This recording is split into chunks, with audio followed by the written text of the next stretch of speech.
बोलिए सत्यनारायण भगवान की जय।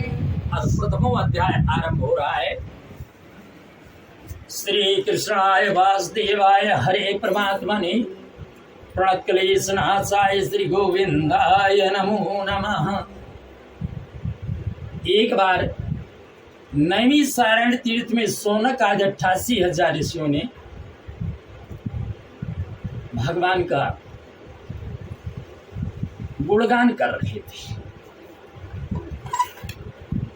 वहीं पर सूत जी महाराज पहुंचे। सूत जी महाराज को आते हुए देखकर सभी ऋषि मुनि उठकर उनका स्वागत सत्कार करते हुए उनको उच्च आसन पर विराजमान कराते। मुनि लोग कहने लगे कि हे सूत जी महाराज, आपने हम पर बहुत बड़ी कृपा की है, समस्त मुनियों पर। आज हम धन्य हुए आपका दर्शन पाकर। आज हमारे मन में एक विचार आ रहा है, भगवान कोई ऐसा व्रत बतलाइए जिसे सतयुग के बाद त्रेता आएगा, त्रेता के बाद द्वापर, द्वापर के बाद कलयुग आएगा। तो कलयुग में वेद विद्याहीन मनुष्यों को प्रभु भक्ति कैसे मिलेगी? तो यहाँ पर मुनि लोग कहते हैं कि हे सूत जी महाराज, कृपा करके हमें ऐसा कोई उपाय हो वो बताएं जिससे ज्यादा मेहनत व्यक्ति को ना करनी पड़े और उनको मनवांछित फल की भी प्राप्ति। ये सुनकर सूत जी महाराज सभी शास्त्रों की ज्ञाता थी और वो कहने लगे कि हे मुनि लोग, आपने समस्त प्राणियों के हित के बारे में पूछा है, अतः मैं उस श्रेष्ठ व्रत के बारे में आपसे कहूंगा जिस व्रत के बारे में एक बार नारद जी ने भगवान से पूछा था। तो भगवान नारायण ने नारद जी से कहा था, सुध्यान पूर्वक सुनो। एक समय देवऋषि नारद जी दूसरों के इच्छा से अनेक लोकों में घूमते हुए मृत्यु लोक में पहुंचे। तो वहां पर क्या देखते हैं कि मनुष्य अनेकों प्रकार के दुखों से पीड़ित है। धनवान को देखा तो वो भी दुखी, जो निर्धन थे वो भी दुखी। कोई किसी वस्तु का दुख है, कोई किसी वस्तु का, कोई शारीरिक कष्ट पाता है, कोई आर्थिक कष्ट पाता है। ये सब देखते हुए नारद जी स्वयं दुखी हो गए, क्योंकि संत हृदय नवनीत समाना। संत का हृदय बड़ा कोमल होता है, उनके दुखों को देखकर वो दुखी होते हैं। मन में विचार किया इनके दुख दूर कैसे हो। तभी नारद जी वैकुंठ धाम यानी भगवान नारायण के पास पहुंचे। नारायण की ध्वनि करते क्षीर सागर में भगवान नारायण शेष पर शयन करते हुए देखा। हाथ जोड़कर प्रार्थना करने लगे कि हे प्रभु, आज हम आपके पास आए हैं और हमारी विनती आप सुने। नारद जी को देखकर भगवान विष्णु प्रसन्न हो गए और कहने, नारद तुम यहाँ किस काम के लिए आए हो, निसंकोच कहो। तब नारद जी बोले, प्रभु आज हम भ्रमण करते हुए मृत्यु लोक से आ रहे हैं, लेकिन वहां पर मैंने देखा है कि आपके जो भक्त हैं अनेकों प्रकार के दुखों से पीड़ित हैं। उनके दुख दूर कैसे हो, कोई ऐसा उपाय बतलाइए। और आप सक्षम हैं, समर्थवान हैं, आप उनके कष्ट दूर हो सकते हैं। नारद जी के वचनों को सुनकर विष्णु भगवान कहने लगे, हे नारद, तुमने ये मनुष्य की भलाई के लिए बहुत ही अच्छा प्रश्न किया। आज मैं प्रेमवश होकर तुमसे ऐसे व्रत के बारे में बताऊंगा जो कि स्वर्गलोक और मृत्युलोक दोनों में दुर्लभ है। वो व्रत क्या है? जो अच्छी तरह विधि विधान पूर्वक करने से मनुष्य के कष्ट दूर हो सकते हैं। ऐसा सुनकर नारद जी कहने लगे, तो प्रभु अब इसका साथ साथ विधि विधान भी बता दीजिए, कब करना चाहिए, कैसे करना चाहिए। भगवान विष्णु बोले, हे नारद, दुख शोकात को दूर करने वाला, धन धान्य को बढ़ाने वाला, सौभाग्य तथा संतान को देने वाला, सभी स्थानों पर विजय प्रदान कराने वाला, श्रद्धा सहित किसी भी दिन भक्ति भाव से शाम के समय धर्मपरायण होकर नैवेद्य केले का फल, घी, दूध, दही सब पूजन सामग्री लेकर के प्रभु को अर्पण करो। और बड़े प्रेम भाव के साथ कथा सुन। कथा सुनने के बाद क्या करना है? प्रसाद वितरण करना है और स्वयं प्रसाद खाना है। यदि समय मिल सके तो रात्रि में जागरण करो, भगवान का हरि कीर्तन करो। ऐसा करने से सारे कष्ट दूर होते हैं, संसार की समस्या प्राप्त होते हैं। खास करके भगवान नारायण कहते कि हे नारद, इस कलयुग में मोक्ष का एक सरल साधन उपाय यही है। इस श्री सत्यनारायण व्रत कथायाम प्रथम अध्याय संपूर्ण बोलो सदैव भगवान की। बोलो नारायण नारायण हरि नारायण नारायण लक्ष्मी नारायण नारायण नारायण हरि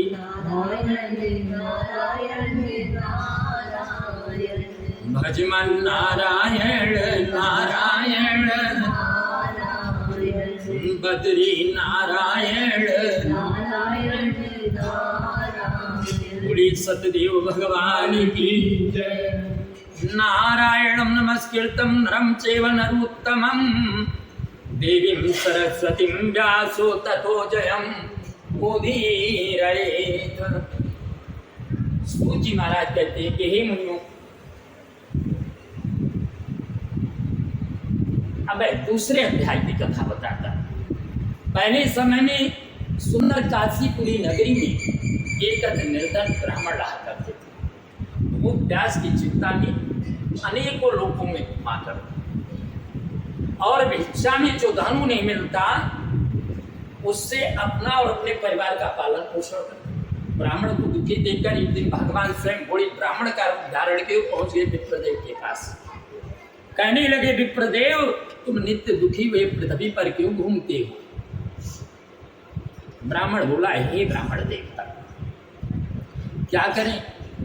खाने पीने के लिए अपने पास धन नहीं, मैं निर्धन हूं और भिक्षा मांगता हूं, और भिक्षा में जो धन मुझे मिलता है उससे अपना और अपने परिवार का पालन पोषण करता।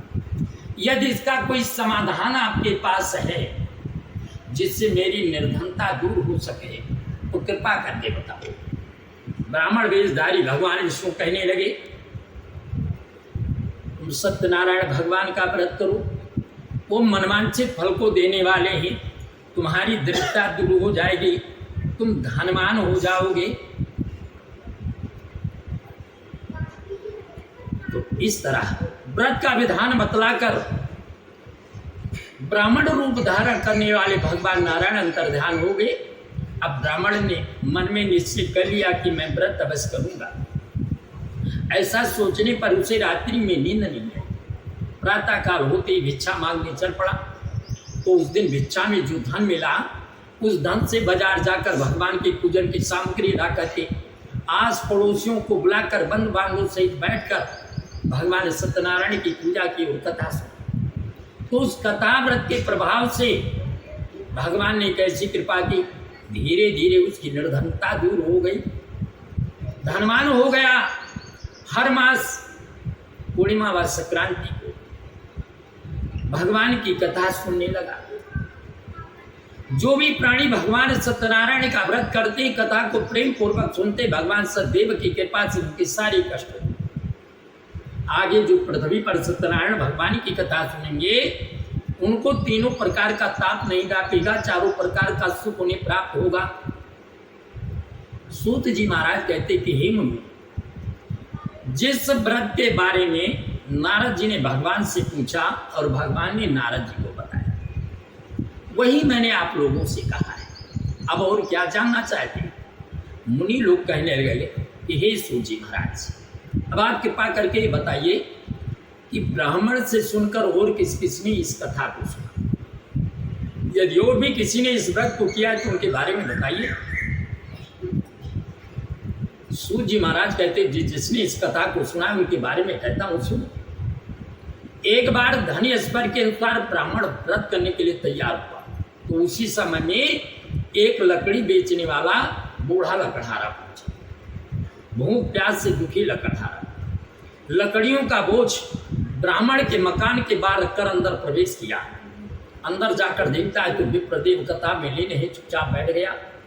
कथा संपन्न होने के बाद, प्रसाद चढ़ा, व्रत लेने के बाद वो करवद प्रार्थना करते हुए बोला कि हे राजन, ये भक्ति चीज से आप क्या कर रहे हो और इसके करने से क्या फल मिलेगा, वो हमें बताएं।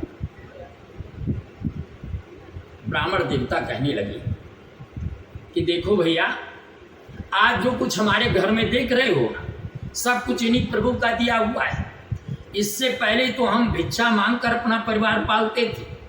आज भगवान सत्यनारायण की कृपा से सारे सुख प्रभु के द्वारा ही हमें प्राप्त हुए और इन्हीं की हम कथा सुन रहे थे, इन्हीं का पूजन कर रहे थे। लकड़हारा कहने लगा, हे ब्राह्मण देवता, मुझसे इस व्रत का विधान बतला दो, कब और कैसे करना चाहिए। आग्रह करने पर ब्राह्मण ने व्रत का विधान बतला दिया। अब व्रत के बारे में जानकर लकड़हारा प्रसन्न हुआ। प्रसाद चढ़ा, अमृत लेने के बाद अपने घर पहुंचा। दूसरे दिन उसने संकल्प लिया कि आज ग्राम में लकड़ी बेचने से जो धन मिलेगा उससे भगवान की हम कथा सुनाएंगे। और जब ऐसा संकल्प लिया तो भगवान ने सोचा, अब रोज जितने पैसे इसे मिलते थे उन पैसों का तो ये मेरे पूजा पाठ में मेरे द्वारा ही इसके सारे पैसे खर्च हो जाएंगे, तो इसके पास रहेगा क्या, तो भूखा मर जाएगा। तो भगवान ने क्या कृपा किया कि उन्हीं लकड़ियों का दाम पहले दिनों से चौगुना प्राप्त किया। दाम को लेकर पक्के केले के फली, घी, दूध, दही सब पूजन सामग्री लेकर के प्रभु को अर्पण किया और बड़े ही प्रेम भाव के साथ भगवान की कथा सुनी। उस कथा व्रत के प्रभाव से भगवान ने कैसी कृपा की, धीरे धीरे उसकी निर्धनता दूर हो गई, धन पुत्र आदि से संपन्न हो गया, समस्त सुखों को भोगकर अंततो गत्वा परम धाम को प्राप्त किया। इस श्री सत्यनारायण व्रतकथायाम द्वितीय अध्याय संपूर्ण गुरु सदेव भगवान की जय। श्रीमन्नारायण नारायण नारायण हरि नारायण नारायण नारायण भजमन नारायण नारायण नारायण हरि नारायण नारायण नारायण श्रीमन्नारायण नारायण नारायण। बोलिए सत्यदेव भगवान की जय। आपदारम अपहर्तारम दातारम सर्वसंपदाम लोकाविरामं श्रीरामं भूयो भूयो नमाम्यहम्। सूत जी महाराज कहते हैं, अब तृतीय अध्याय आरंभ। तीसरे अध्याय में सूत जी मुनियों को कौन सी कथा सुनाते हैं कि हे मुनियों, पहले समय में कुलका मुख नाम के राजा थे। भगवत्ता जितेंद्र प्रतिदिन देवस्थानों में जाते, गरीबों को धन देकर उनके कष्ट दूर किया करते। उनकी पत्नी कमल के समान वाली स्थिति साध्वी थी। एक बार उन दोनों ने मिलकर भाद्रशीला नदी के तट पर भगवान सत्यनारायण की कथा सुनाई। राजा और रानी दोनों उसी समय में वहां पर एक साधुराम बनिया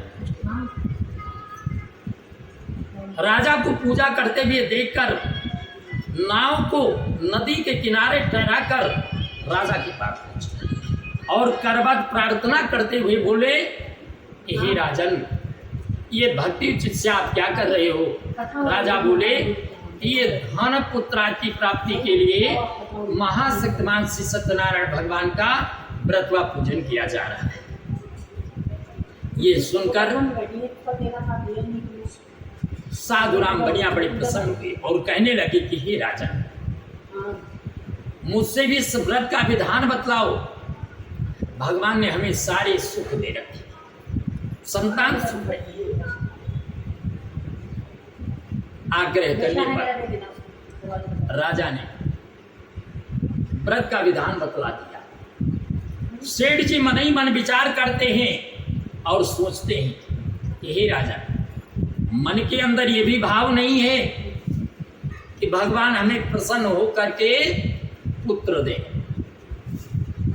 क्या कहा सेठ ने कि कहा साधु ने नृपत से, मेरे तो संतान नहीं और पुत्र नहीं पुत्री ही हो, इसमें भी कोई हानि नहीं।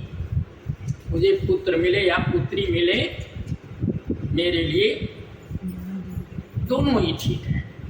बस भगवान हम पर कृपा कर दें कि ये सुख प्रदान कर दें। आग्रह करने पर जब राजा विधान बतला देते हैं तो साधु राम बनिया व्यापार से निर्वृत्त होकर अपने नगर को आते हैं और संतान देने वाले उत्तम व्रत का समाचार अपनी धर्म पत्नी लीलावती से कहते हैं। क्या कहते हैं कि देखो भगवान, हम संकल्प लेकर के आए। क्या संकल्प लिए हो स्वामी? तो सेठ जी क्या कहते हैं अपनी धर्म पत्नी से कि हे भगवान, हमने ये संकल्प लिया है। भगवान से क्या कहा है कि जिस दिन ये शुभ घड़ी नाथ कानों से सुनने पाऊंगा। क्या कानों से सुनूंगा? कि मैं बाप बनने वाला हूं। बस उसी रोज में हे भगवान पूजा व्रत कथा कराऊंगा। हे भगवान, ये मैंने संकल्प लिया है और भगवान से कहा है। ये सुनकर लीलावती बड़ी प्रसन्न हुई।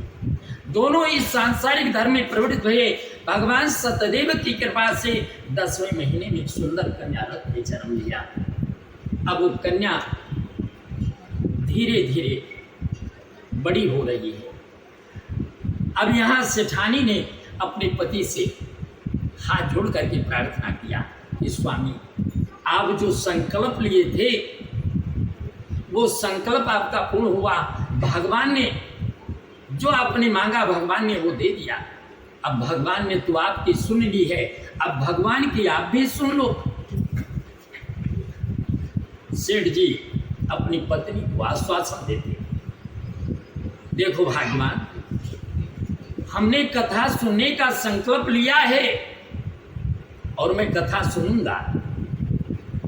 आज नहीं तो कल, कल नहीं तो परसों, नहीं तो बरसों, नहीं तो बेटी का जब ब्याह करेंगे साथ साथ कथा भी सुन लेंगे। पत्नी को आश्वासन दे करके सेठ जी चले जाते हैं व्यापार के लिए। बहुत दिनों के बाद व्यापार से लौटते हैं सेठ जी। तब तक तो यहाँ पुत्री बड़ी हो जाती है, सयानी। क्या देखा कि सहेलियों के साथ मेरी बेटी खेल रही है। साधु ने देखा बिटिया अब, क्योंकि सास ससुर घर योगी हुई, बढ़ने लगी कला निधि ज्यों, बड़िक सुता बरियोगी हुई। अब सेठ जी ने सोचा कि बिटिया तो ब्याह लायक हो गई। दूध को बुलाया कि देखो लड़की के वास्ते कोई सुयोग वर ढूंढो, जैसे मेरी लड़की वैसे लड़का होना चाहिए। दूध कंचन नगर पहुंच खोज भाल करके एक सुंदर बनिया के लड़के को ले आए और कहा, सेठ जी ये आपके कन्या के योग्य वर है, सारे गुण विद्यमान है इसमें, धनवान भी है। एक बड़े सेठ साहूकार का लड़का है। अब सेठ जी ने देखा कि हाँ वर योग्य है कन्या का, उसी के साथ विवाह कर। लेकिन क्या होता है कि माया मोहित मूढ़ हुआ, वो अहम भाव में फूल गया और ऐसे भी शुभ अवसर पर वो सत्यदेव व्रत भूल गया। उस शुभ अवसर पर भी उसने कथा नहीं सुना। भगवान ने सोचा, सेठ जी अब हमें तुम्हें बताना ही पड़ेगा कि क्यों ऐसे भूल करते हैं। अब यहां सेठ जी अपने जमाई सहित रतनसारपुरी नगरी में जाकर व्यापार करने लगे, तो वहां के राजा थे महाराज चंद्रकेतु। एक दिन भगवान ने ऐसी माया रची कि राजा कहीं चोरी होगी। अच्छा, चोर किसने भेजा? भगवान ने। और चोर भी कैसे? माया रूपी चोर। और पहुंचे, राज खजाने से धन को चुराया और भागने लगे। पीछे से राजा के सिपाही उनको पकड़ने के लिए दौड़े। चोरों ने देखा हम पकड़ ले जाए, तो धन को ले जा करके जहां दोनों ससुर जमाई विश्राम कर रहे थे, धन को नाव में रखा और दोनों चोर अंतर्ध्यान हुए। जैसे ही चोर अंतर्ध्यान हुए तब तक सिपाही लोग पहुंच गए। तो खास बात थी क्या कि चोर भी दो ही थे, इधर ससुर जमाई भी। और चोर कहते किसको हैं? पकड़े जाने का नाम चोर। भाई, जिसके पास माल बरामद होगा तो चोर तो वही ठहराएगा। देखा तो धन नौका में रखा हुआ है और वो दोनों आराम कर रहे हैं। सिपाही लोग उन्हीं को पकड़ कर दरबार में ले गए और कहने लगे, क्या कहा कि दिन के साहूकार हैं और यही रात के चोर। ये राजा व्यापार करते हैं, इनकी सकल सूरत देखिए सेठ महाजनों जैसी है। तो राजा ने क्या कहा, एक काम करो, इन्होंने गलत किया है, राजमहल में घुसकर चोरी की है, इसका दंड इनको मिलना चाहिए। सिपाहियों ने कहा, तो राजन बताइए क्या दंड होना चाहिए। तो राजा क्या बताते हैं कि जितना धन इनके पास में है वो लेकर खजाने में धर दो, और क्या करो कि हाथों हथकड़ी पाँव में बेड़ी, इन्हें कारागार में बंद कर दो। तो सिपाहियों ने आदेश का पालन किया। इधर सेठ जी बहुत दिन बीता कि हाथ हथकड़ी पाँव में बेड़ी, तोक गले में जड़े रहे और बहुत दिनों तक ससुर जमाई उस कारागार में पड़े रहे। बहुत दिन बीता वही कारागार में। एक दिन भगवान स्वयं आए मिलने के लिए। क्या हुआ? सेठ जी का हाल चाल लेते, सेठ जी को कोई फर्क नहीं पड़ा। अब भगवान ने किया क्या कि अब तुम्हें और भी कष्ट मिलेगा। क्या कष्ट दिया प्रभु ने? पुनः फिर भगवान ने माया रची। अब तो साधुराम के घर पर चोरी हो गई। इधर चोरी में फंसे, उधर चोरी हो गई।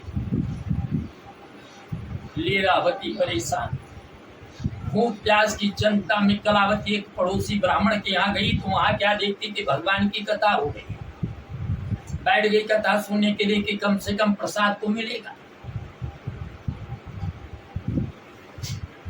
जब कथा संपन्न हुआ और इधर सेठानी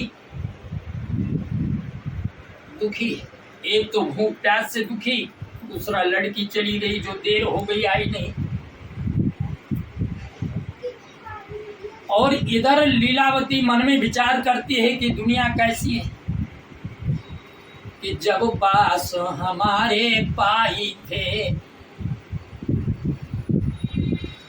तो ताई चाची कहते थे, रोज निकल करके लोग हाल चाल पूछते थे और ताई चाची कह करके वो कंद कलेवा खाते थे। यानी सुबह का नाश्ता मेरे घर पे होता था और आज जब पास में पाई नहीं तो मुंह फेर के जाते हैं।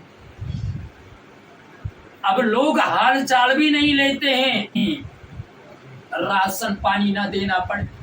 तो यहाँ पर देर हो जाने के कारण लीलावती बिटिया के पहुंचने पर वो डांटने लगी, पहले तो ये बता तू इतनी देर तक थी कहाँ।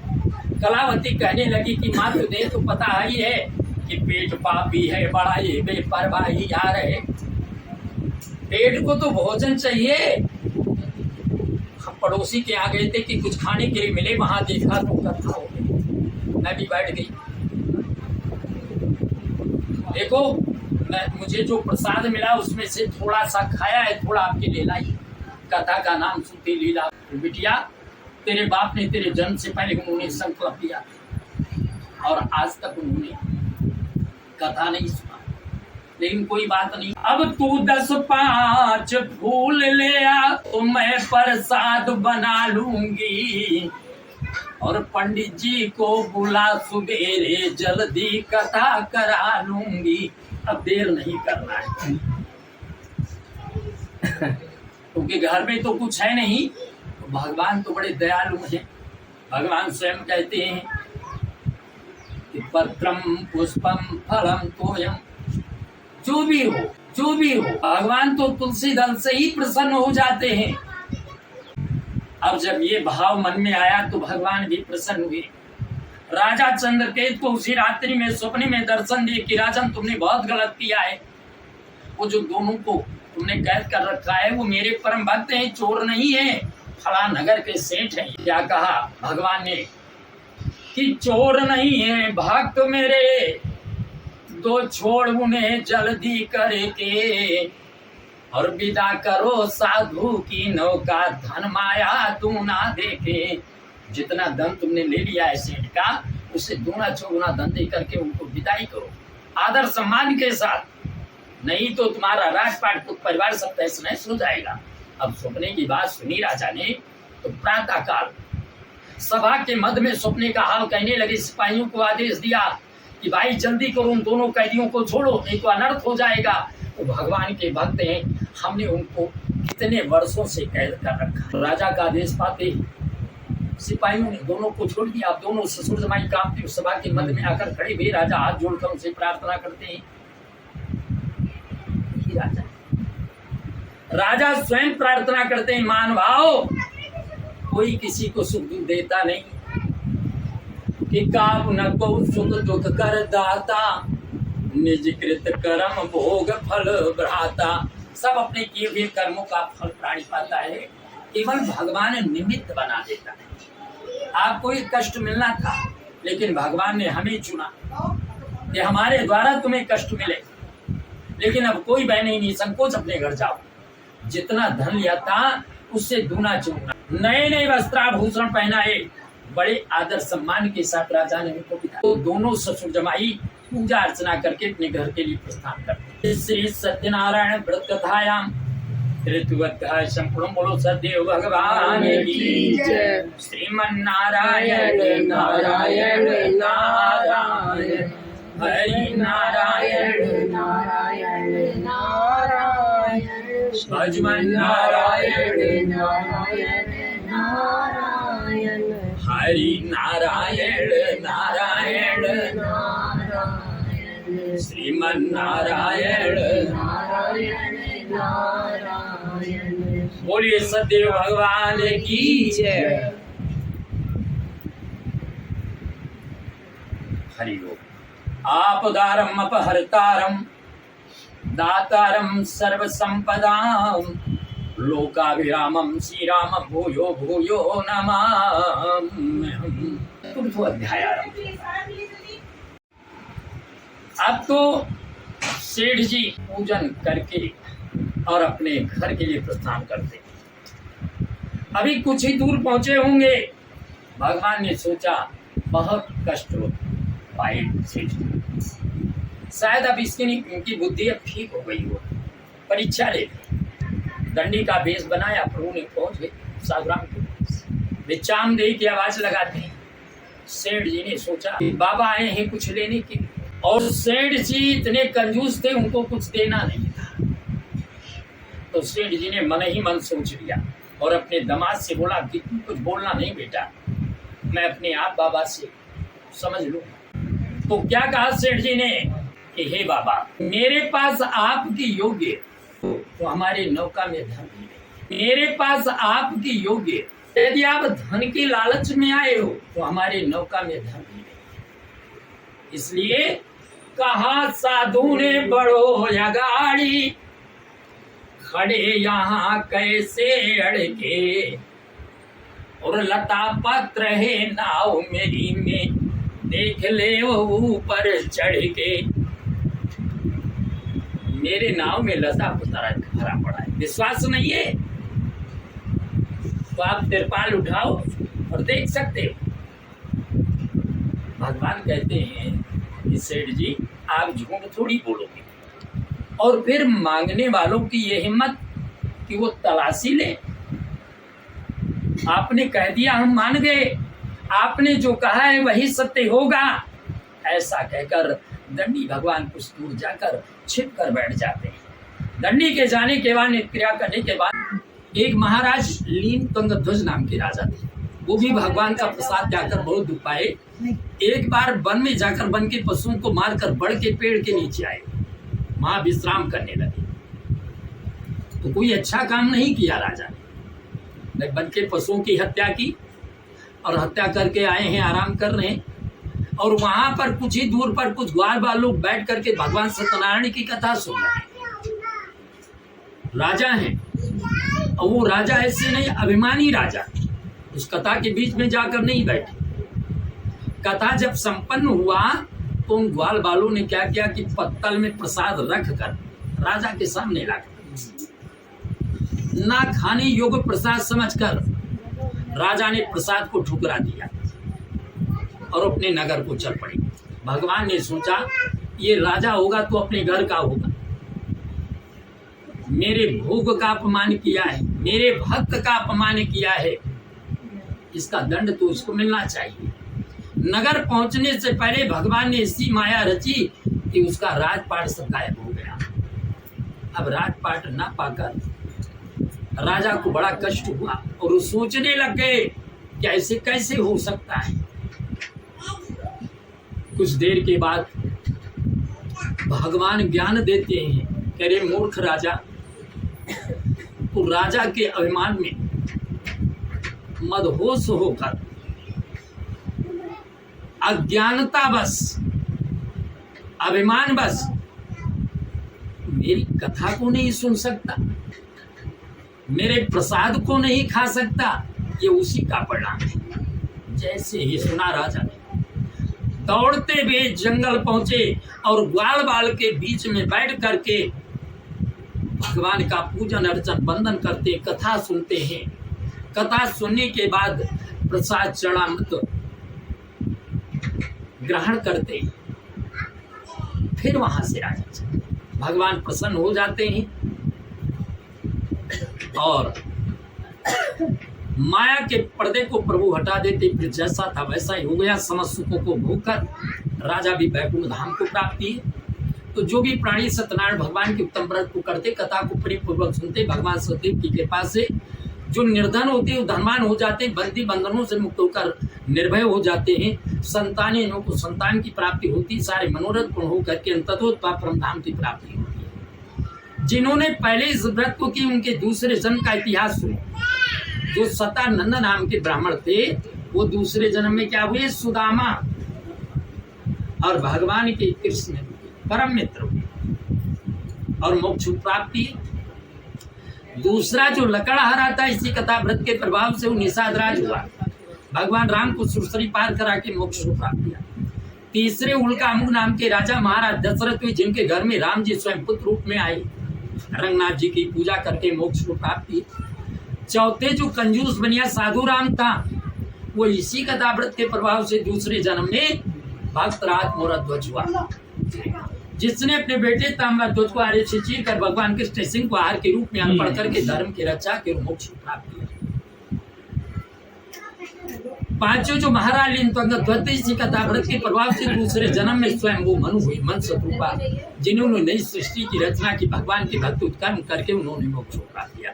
तो जो भी प्राणी सत्यनारायण भगवान के उत्तम व्रत को करते, कथा को प्रेम पूर्वक सुनते हैं, भगवान सदैव की कृपा से उनके सारे कष्ट दूर होते हैं, संसार के सारे सुख उन्हें प्राप्त होते हैं। इस श्री सत्यनारायण व्रत कथायाम संपूर्ण बोलो सत्यदेव भगवान की जय। हरे स्वामी जय दीनानाथ हरे, भक्त जनों के संकट दास जनों के संगीन के यहाँ है उस मंदिर में।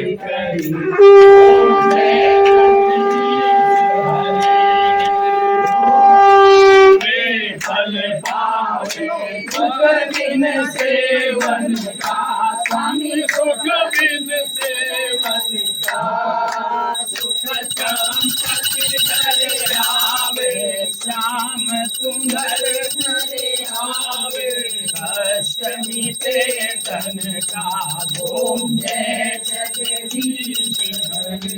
जय हो मात पिता तुम मेरी, शरण करूं मैं किसकी, स्वामी शरण करूं मैं किसकी, तुम बिन और न दूजा, प्रभु बिन और न दूजा, आज करूं मैं किसकी, ओम जय जगदीश हरे। पूर्ण परमात्मा तुम अंतर्यामी, स्वामी तुम अंतर्यामी, पार ब्रह्म परमेश्वर, पार ब्रह्म परमेश्वर, तुम सबके स्वामी, ओम जय जगदीश हरे। तुम करुणा के सागर, तुम पालन करता, स्वामी तुम पालन करता, मैं मूरत दलनामी, मैं सेवक तुम स्वामी, कृपा करो भरता, ओम जय जगदीश हरे। तुम हो एक अगोचर सबके प्राणपति, स्वामी सबके प्राणपति, किस विध बिनु दया में, किस विध बिनु दया में, तुमको मैं पूजी, ओम